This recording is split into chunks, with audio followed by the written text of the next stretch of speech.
Women in the workplace, we know we're still battling equal pay, earning 82 cents for every dollar a man makes.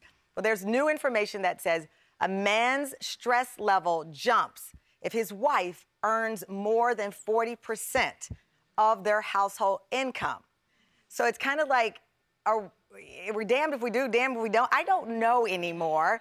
So who's had this issue in there? Oh, look at you. Okay. Somebody was like, and pop hand. Hi, what's your name? Celedonia. Celedonia? Yes. Well, tell me about your personal life. Well, everything. Oh. No. Did you make more? Do you make more? Yes. I'm a lawyer. He was a civil engineer. You say was? Was. What happened? He stopped working. Oh. He became a rapper. And, of course, I made more money than him, and he knew this when we were dating. And that was the cause of our divorce. He was an engineer who became a rapper. Was he a good rapper?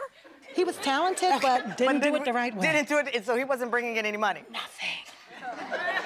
But we know that men are defined by their income, and you know, that has to do with how they feel about themselves. But seriously, and I do understand saw that. Well, I tried to support him in it. And it wasn't enough? Well, it wasn't enough. Wow. You know what? You kept a smile on your face through this all, and I hope everything is wonderful. Everything's wonderful. She said, I'm living my best life now. Thank you. Tanisha in our cyber hall. Tanisha, did this happen to you? No, it didn't happen to me, but how I feel about the situation is women are no longer scrubbing the floors at home. We are bosses, we are entrepreneurs, we make boss moves. And I feel like that is the new normal in today's society, and men just need to get with it. Get with it or get lost. Oh, wow. Okay. Well, here's the thing. I'm fascinated, and in 2019, we're still having this conversation, and maybe, you know, I'm living in some bubble, I don't know. And joining us now is the author of When She Makes More, Farnoosh Torabi. Farnoosh, we've talked and worked together before. Thanks for joining us. I mean, I get this.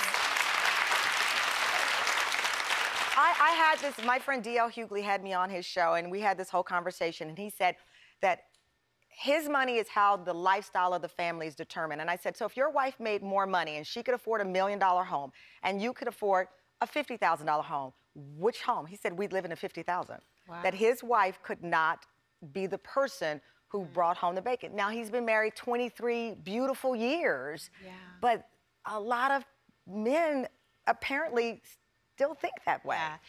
It is really hard when you think about the centuries of social conditioning where men have been told in order to be a good man, a good husband, you must provide. And providing in that context has exclusively meant providing financially. Men and women both want to provide, right? And women have also been conditioned, right, to provide in the home. Right. So let's also remember that while men in this study have been discovered to have higher stress levels when their wives are making more, I've done a lot of research, women are also sort of unsettled by this as well as the financial breadwinners in relationships in some cases, because this is also new to them. This is not something that was modeled for them. We don't have the language and the communication. You've gone through this personally. I've gone through this personally. And, you know, here I am, someone who's covered personal finance for her entire career. I don't mind talking about money. Money's not an issue in my life as far as communicating around it. But when I arrived in my own relationship, making more than my then fiance, now husband, I was sort of at a loss for how to communicate around this.